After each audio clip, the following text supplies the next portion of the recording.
How do we explain misogyny in this supposedly enlightened era?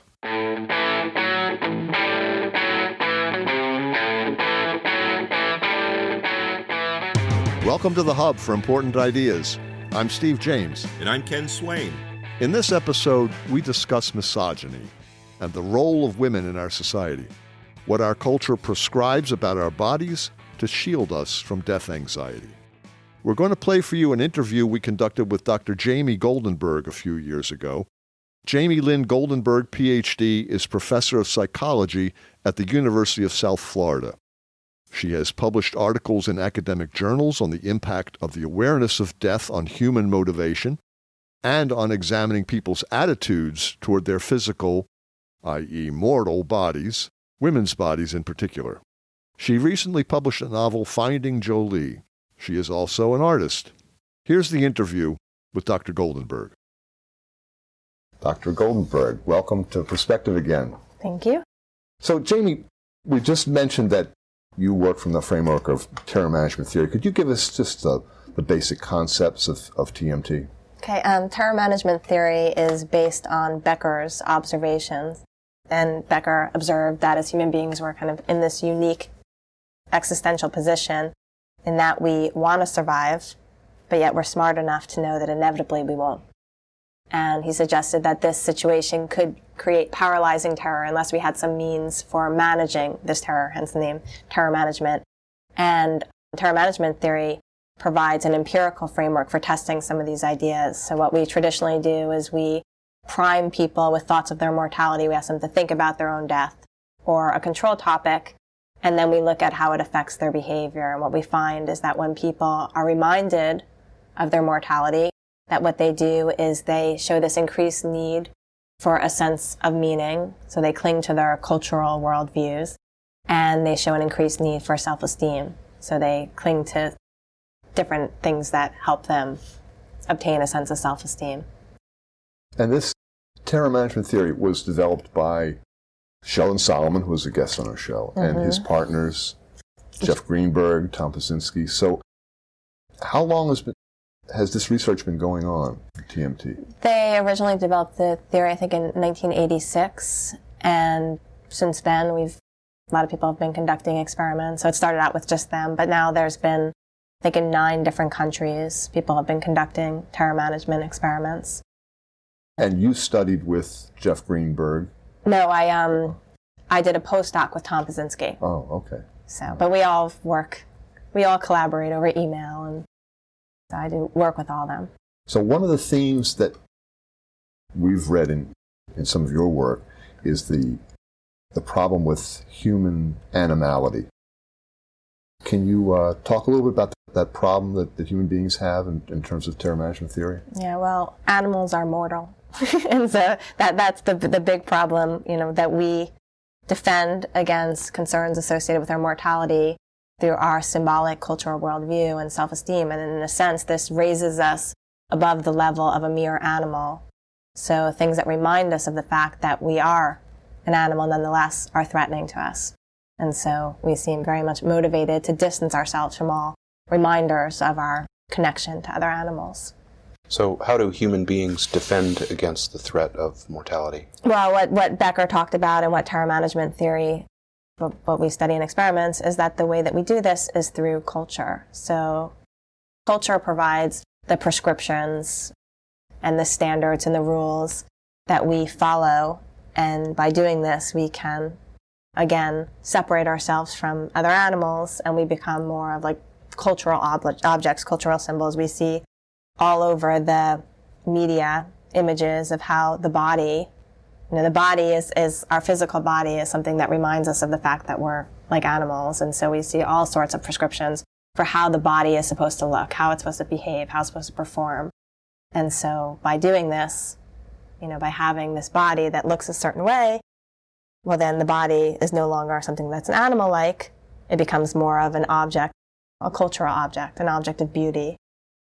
There's a lingerie ad campaign now where the models are depicted as angels. These giant wings on their backs walking up and down runways in their underwear, which I find absolutely it's unfathomable to me what that's about. But is that on some level what we're talking Sounds about like here? exactly Is like, what she's talking about. a rejection of the animality Right. of the model. Right. They're angels, right?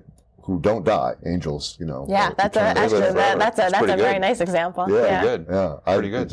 I don't know why I thought of that just now, but I did. Well, Jamie, a lot of the things that you're saying now seem to relate more to women than to men. Women's bodies are held to much higher standards, and women's sexual doings are held to much more stringent standards.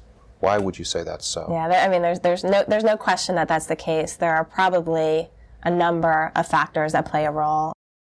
We can look at it from an evolutionary perspective. From an evolutionary perspective, it makes sense that women's sexuality would be more highly regulated because females have a greater investment in sex, that one act of sex could potentially commit Tie her up for a long time. At least 9 months, whereas for a man, or 18 years, or 18 years, or 24 years. Well, but the evolutionary psychologists talk more about the obligatory investment. So the obligatory investment for a woman is, if she becomes pregnant, is a minimum of 9 months, whereas for a man, it's 10, 15 minutes, right? Or 15 seconds in your case. Hey! So that could provide some explanation for why women's sexuality is so highly regulated. So evolutionary theorists talk about how men are evolved to more highly value women's appearance because of connections to health and reproductive status. And of course, we know a lot of the standards for women's body are anything but healthy. We can also look at it from a feminist perspective, which I don't think you can ignore, that there are power inequities between men and women, that men set the rules, they control the advertising and the media for the most part, and they probably designed that commercial that you're talking about. And so this probably also plays a role in why the focus is so much on women. But in the research that I've been doing, what we argue is that existential factors also play a role. And when we think about, the aspects of women that are devalued, there are all those aspects that tie her to her physical nature. I mean, women are devalued for being less rational than men, more emotional, physically weaker, at the mercy of their bodies, physical changes during pregnancy and menstruation. Yeah, like hysteria is considered to be a female trait. Men don't become hysterical. Right. Actually, the original definition of hysteria was a wandering womb, that was the cause of hysteria. Okay. So that it's a really good example. I did an experiment with my colleague Tomi Ann Roberts at Colorado College, where we had a woman, a Confederate, so it's somebody that the participant in our study thought was another participant, but really this was staged. Halfway through the experiment, this woman went into her backpack and accidentally dropped something out, and either it was a hair clip or it was a tampon. And then later in the experiment, there was a reason why our participant had to evaluate this person that they thought they were going to participate in some other task on. And what we found is that when she had dropped the tampon, that they found her less competent, that they liked her less. And then we also measured how far they positioned their chair from her. And we found that when she dropped the tampon, that people put their chair further away from her after the tampon compared to the hair clip condition. So this is the same woman dropping two different things? No. It was those were two conditions. So either she dropped the tampon or she dropped the hair clip. Okay. Control group. Right, versus the study group. But if it's not the same woman, they might have just... No. Right. It was the same woman. So it's the same woman. Right. It was only one Confederate. She looked the same. It was the same woman. She did everything the same, except either it was a tampon or the hair clip. So that was the only thing that could be different. That was the only thing that varied. And some participants saw her drop a tampon, and some saw her drop a hair clip. That was the only thing that varied. Gotcha. And we found that their reactions were quite skewed. negative. If they see the tampon and are reminded of this process. Right.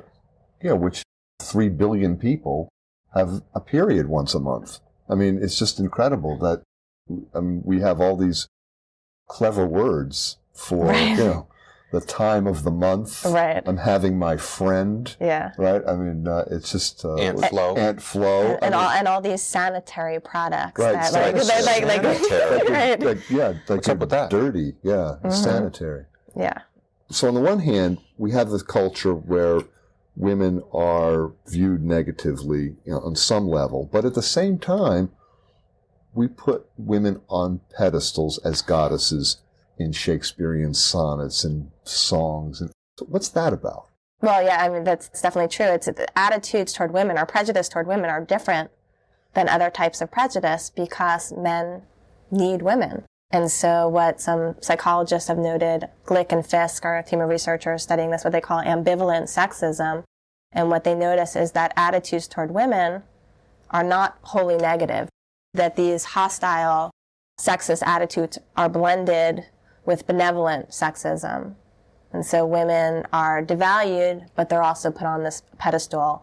And what we point out is that when they're put on this pedestal, that's exactly that your angel commercial, that this pedestal, when they're devalued, they're like animals. All their, everything about them, their physical weaknesses. But when they're put on a pedestal, they become pure. They become totally devoid of any kind of natural qualities.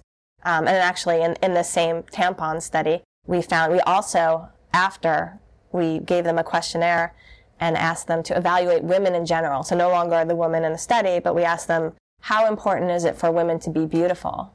And what we found is that when the woman dropped the tampon, so when participants were exposed to women dropping the tampon, that after that, it became more important for women to be beautiful. So women in general. Wow. Were objectified as a defense against this reminder. So is that such a bad thing then? I mean, that women's bodies are sometimes devalued, but then sometimes worshipped? Well, I mean, both of them are demeaning if you think about it. So when they're devalued, they're put down to the level of animals. But when they're worshipped, they become no longer human. They become objects. Objects, possessions, objects to be controlled, and that this is also demeaning. So it's two sides of the same coin. Yeah, and actually what Glick and Fisk find in their research on ambivalent sexism is that hostile sexism tends to correlate with benevolent sexism. So it's not like some people are hostile sexist and some people are benevolent sexist. They tend to go hand in hand. Benevolent sexism is this putting women, you're saying that women are so pure and they need to be taken care of, and they're up there, but at the same time they're very weak and gotcha. And men have to hold the doors open for them because they can't possibly open a door by themselves, and they have to be pampered. Mm-hmm. So this is a new explanation for misogyny that we're talking about here, and how does it differ from the traditional feminist explanation for misogyny? When we talk about the benevolent sexism aspect, a more traditional feminist explanation is that this benevolent sexism is a means for pacifying women. So a means for making them think that men aren't really sexist, and so this will make them not fight back, and they'll be happy with it. Whereas our perspective is a little bit different in that we're saying that it's not just to pacify women, but really men are pacifying themselves, because men are also threatened by these types of attributions about women, because men don't merely need women, but they desire women. They're attracted to women. And so they're threatened on some level by thinking of a woman as an animal. So they do it for themselves to strip them of their creatureliness. Because of our attraction. Because of the attraction. So that men won't think of themselves as animals as well? As animals, or being attracted, or the targets of your attraction, being attracted to an animal. So sex is, as we talked about in the other show, sex provides some sort of existential threat. It reminds us of our animality, but being attracted to something so pure, something angel-like, well, that's okay. So being reminded of your animality knocks down your defenses against the terror of death. Right. It reminds you of your existential situation. And so therefore, men are misogynistic in order to defend against the terror of death. Right. So it's still a feminist explanation, in that men are doing it for their own benefit, but the root is not so much power, we would argue. We're not saying that doesn't play a role, but it's existential concerns. So the root of the need to put women down and also to lift them to a higher level are existential. So then, but why women's bodies? Men are creatures too. We have bodies. Oh, yeah. Yeah, I mean, and you have very creaturely bodies too, yeah, right? very So- creaturely, Very hairy, creaturely. in fact. I mean, Yeah, the beastly. men are more Grizzly. Yeah, they're more beastly, actually. right. So, Again, there's probably a lot of explanations for this, and I don't think we can dismiss the more traditional feminist explanation, which relies on the fact that men are in power, and so they get to decide I've what's never bad. been comfortable with that explanation, the traditional feminist explanation. I mean, I understand, and Yeah. certainly there is truth to it. We're not throwing that out here. Yeah, we're not throwing it out. We're just adding Right. another Right. dimension to it. One thing that we had speculated could possibly play a role is women's role in reproduction. So could there be something more inherently threatening about women's bodies? I don't really know the answer to this, but that's one potential. I mean, if you think about Interesting. menstruation as the aspect that is so often used to put women down, that women can't be, hold certain positions, or all sorts of menstrual taboos. But then also the idea of men's lust. Men's sexual response is more lustful than women.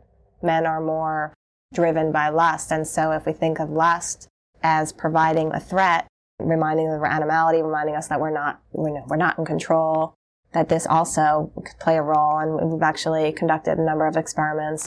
Mark Landau, a graduate student with Jeff Greenberg, University of Arizona, spearheaded some of this work, where we showed that for men, being reminded of their lust makes them respond with more negative attitudes toward women. Oh my. Well, Jamie, we in the Western world seem to be obsessed with breasts. Why is it breasts? Why not shoulders or backs or knees? So we have lots of parts. Right. Well, actually, I just got back from a trip to India, and there they are somewhat obsessed. Shoulders are also very erotic, and they're kept hidden. But it does seem that there is this general tendency to objectify breast and be obsessed with breast. And what we would argue is that They still like breasts in India, don't they? they still like breasts in India, and they still keep them hidden there. But that, if you think about what a breast is, it's a mammary gland, right? And so we don't want to think about breasts as their true function of It's a child lactation, feeder. right? And if you ask most men, most men aren't turned on by lactating breasts. So objectification is a means of stripping the breasts from their true function, and again, making them into this cultural object, an object of desire. The thing about the nipples are the part that's usually most erotic. So again, it's like the most threatening, but also the most what men often lust after most. There's always the X's on them. That's right. And that's the part Pasties. that lactates, right? And that's the part that the Yeah, child so we think utilizes. that probably plays a role in why the breasts are so taboo, and at the same time so desired. And They sure are everywhere now. because it's not a sex organ. I mean, and men have No. nipples, and and We can show them. we can show them. right. It's bizarre. When you think about it, it's absolutely bizarre, isn't it? Mm-hmm. And it's not, but yet there are indigenous people, Yeah. that Africa and in other parts of the world that National Geographic. National Geographic. But yet you're talking about shoulders in India. When we had this conversation earlier, in Japan, is the back of a woman's neck is considered an erotic or erogenous Right. part of the body. Yeah, I mean, there definitely will be cultural variability, but we do seem to see some common trends, and the breast, for a lot of cultures, are something that is really considered attractive and also taboo. Menstruation is probably an example that goes across, I think, just about every culture. Taboos associated with that. Well, in some cultures, women get put in a hut, menstrual, yeah, they get sure. separated for the entire time of the flow. Right, in our culture, we just don't talk about it. We keep it really, really sanitary. Mhm. Sanitary, that's Yeah. true, that word again. Right. Do women do this? Do women objectify women? Sure. We all live in the same society. And when you talk about this research, it's often hard to separate out the psychological underpinnings and the fact that the societal pressures. Actually, in the tampon study, we didn't find a gender difference. Both men and women were participants in the study, and they both responded the same way. Wow. So women do objectify women. Does a woman objectify herself? Definitely women objectify themselves too. Now separating it from these psychological causes and seeing that now our society has become obsessed, and many societies, although the standards differ somewhat, obsessed with women's bodies and how women should look. And so how can you not? So women often put very much energy and thought and concern into how their body looks. It seems like women spend more time getting made up in the latest fashions, are more concerned about how they look to other women than how they look to men. Yeah. I've heard that said. Do you think that's true? Women dress for women? I think to some extent, maybe because women appreciate, that if you think about these psychological causes make women care so much about how they look and whether they're conforming to certain standards. But then it's the other women that pay attention to these standards and they can appreciate it more. The men, they like miss the subtle thing. The women can appreciate it more. The men, it's like the effort's kind of wasted on men sometimes. So women will appreciate the fashions and stuff more than men will. You sound like somebody I know. But not the queer eye for the straight guy. Right. Men. Right, the metrosexuals. Metrosexuals. Yeah. They don't miss anything. Mm-hmm. I thought one of the examples you gave in one of your papers was the difference between nude and naked. What I thought was telling. You want to comment on that a little bit? The difference between nude and naked. Yeah. What we were talking about there is this idea that women's bodies are traditionally presented as nudes. Like if you think about a nude, that's the way naked bodies are presented in art. So a nude body is this objectified body. It's a body to be gazed at by others.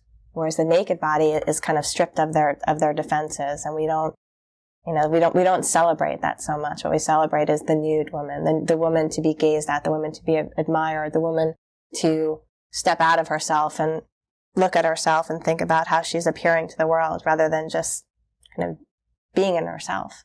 It's true. Naked has more than one meaning, really. It's with having no clothes, but it can also mean psychologically exposed. Yeah, stripped of defenses. The defenses. And nude is definitely not animalistic. No. Yeah, it's only a human concept. Yeah. Yep. Strange concept. Yeah. So what are the consequences then of female objectification and self-objectification? What's the downside to all this? No, there's where should I start? There are a lot of consequences. One, just the idea of objectifying women. What that does is it makes women a commodity. It makes women a possession. They become objects. Becoming an object means that you're less human. This may play a role in aggression toward women, the ability to be able to aggress against women. We actually, in some of those studies that Mark Lando's been doing, he actually found this, that with lust, that men became more tolerant toward a male who aggressed against a woman. There are also, of course, consequences to women who can't conform or don't want to or reject the societal standards. So if they don't look how society expects them to look, then they're targets of discrimination. Which is why weight is such a big issue. Yeah, weight is huge, and it's also like the self-objectification. So there are major consequences associated with self-objectification, with becoming preoccupied with how your body looks. Consequences to a woman's own self-esteem. All the things that we do, women starving themselves, plastic surgery, Botox, ripping out pubic hairs with hot wax. All these things are very, very painful. A lot of health consequences associated with it. It is kind of amazing.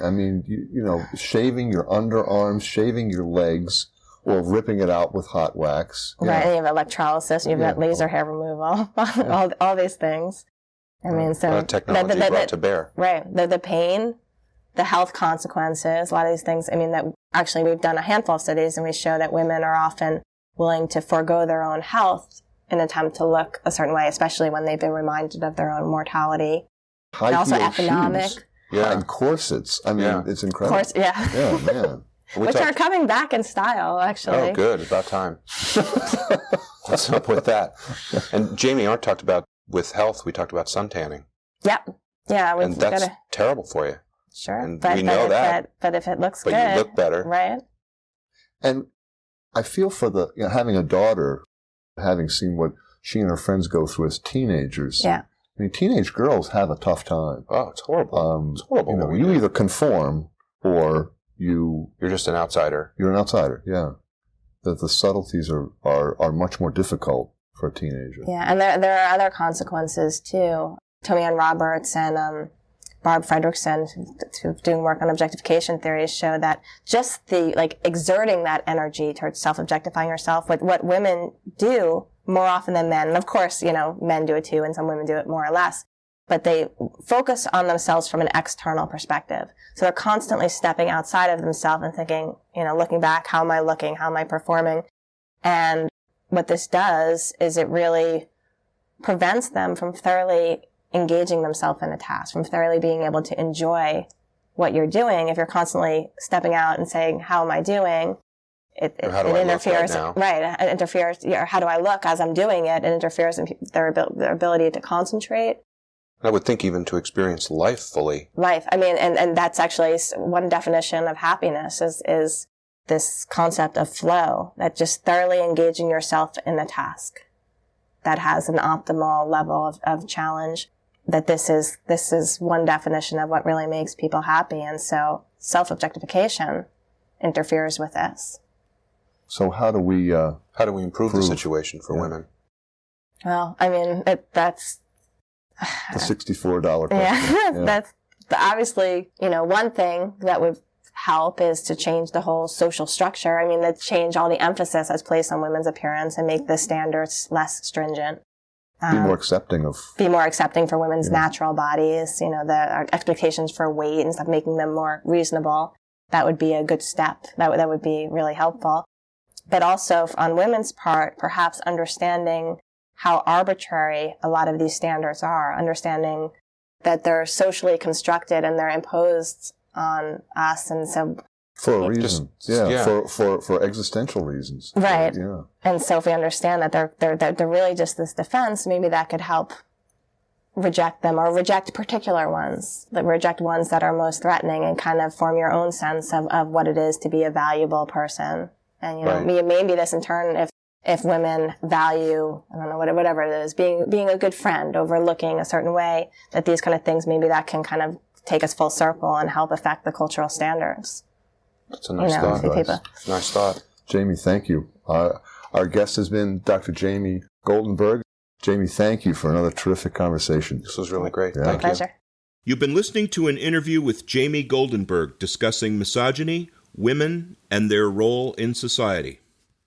So, Ken, what's your takeaway?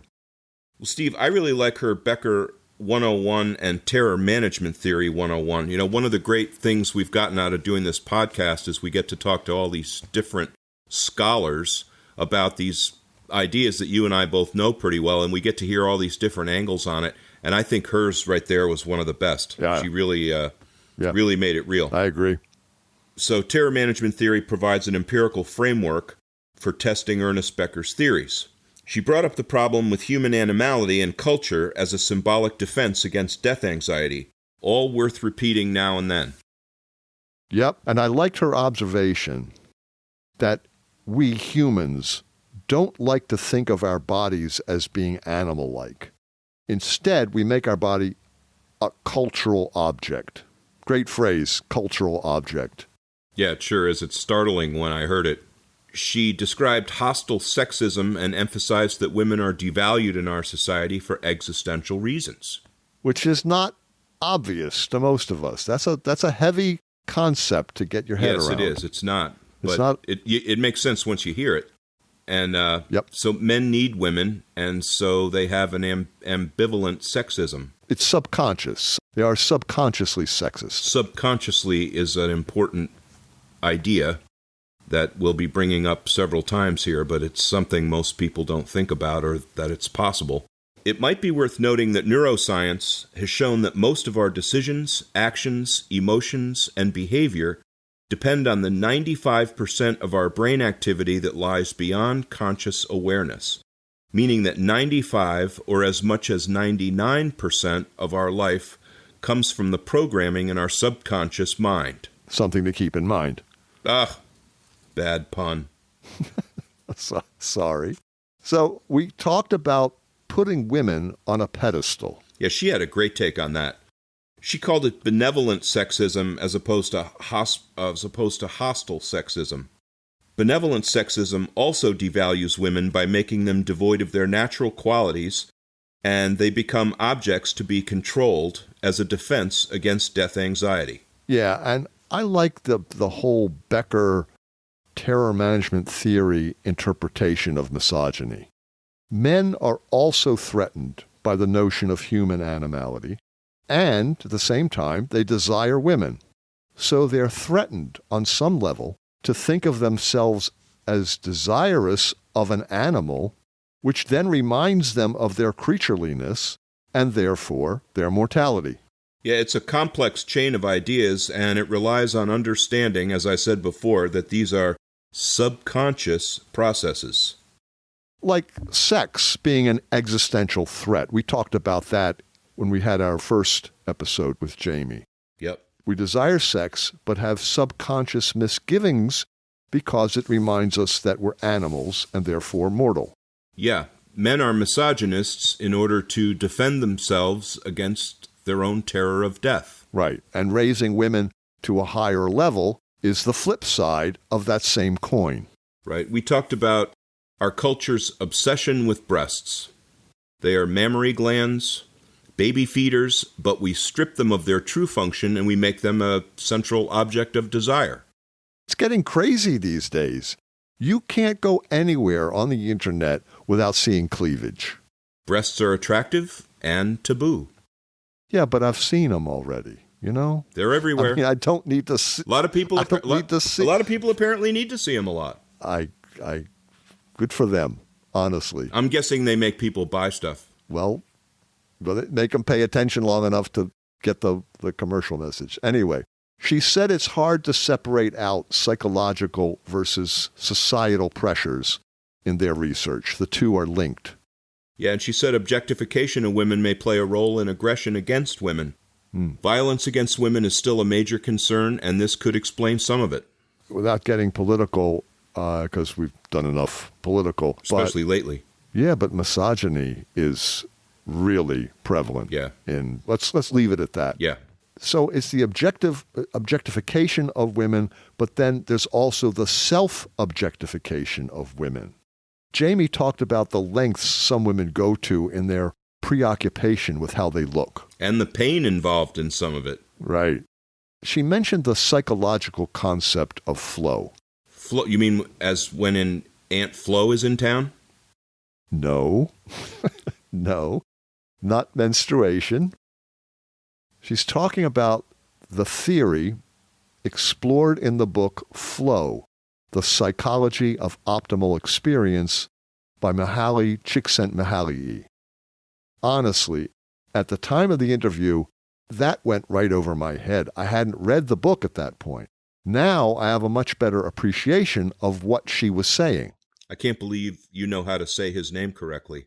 Well, no, Merlin Mowry's husband, Miklos, who is Hungarian-American like Mihaly, taught me how to say it. Oh, good.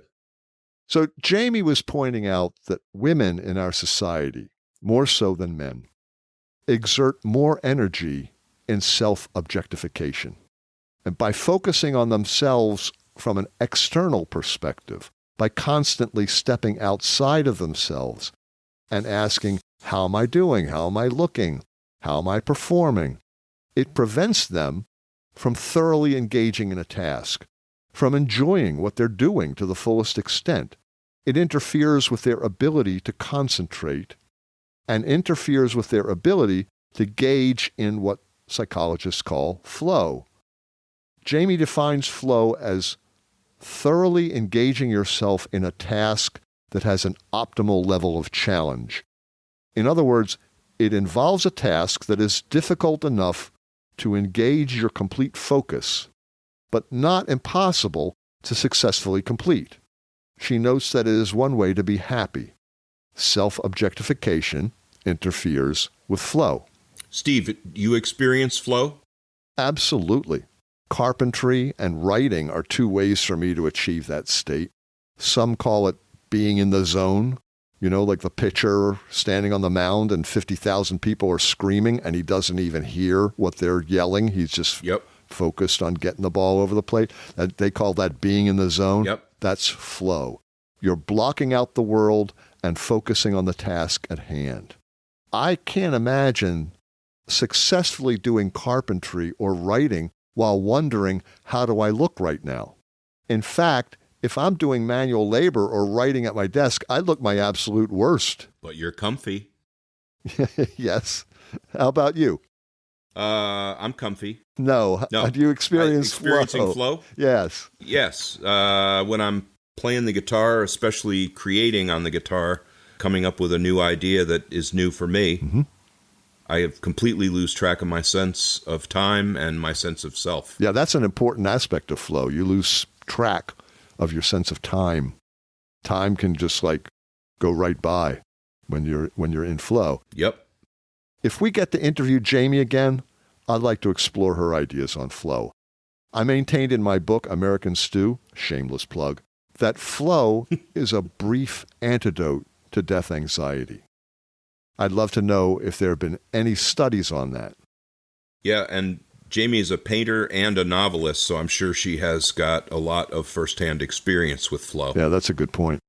Jamie talked about how our society needs to change the emphasis on women's appearance and make those standards less stringent. We need to be more accepting of women's natural bodies, particularly that expectations of weight should be more reasonable. She said that women do and need to understand how arbitrary these standards are, that they're socially controlled and imposed upon us for existential reasons. That's not an easy one to keep in mind while you're living your life in this society that we find ourselves in, but it would be a way for us to make things better, particularly for women, particularly for young women. Yeah. In other words, we can do better as a society in this regard. A lot of important ideas here, Steve. Oh yeah, man, our stock in trade. So folks, join us next time. Like us on Facebook. Please recommend us to your friends. You can find us at www.thehubforimportantideas.com. And support us on Patreon at www.patreon.com/thehubimportantideas. We are 100% listener supported. Thank you for listening to The Hub for Important Ideas. I'm Steve James. And I'm Ken Swain. Stay safe, everybody. Stay well.